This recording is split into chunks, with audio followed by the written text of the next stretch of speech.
How to fix Snapchat slow down you have reached your limit issue.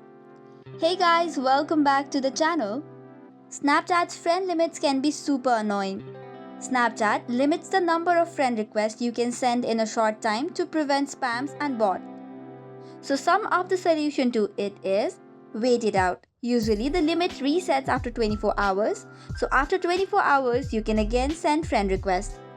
Second option would be removing some pending friend requests that have not been accepted yet to free up the space.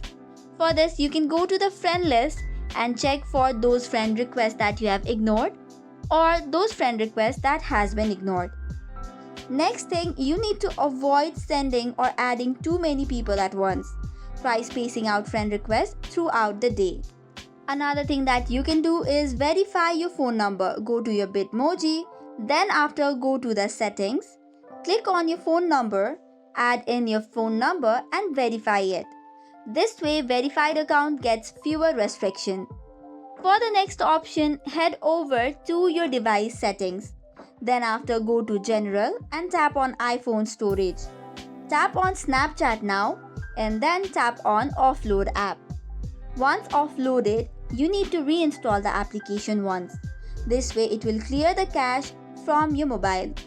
Now you can simply log out of Snapchat and log in back again and you are good to go. So that's it for today's video. For more such contents, do not forget to hit the like and subscribe button. Thank you and keep watching.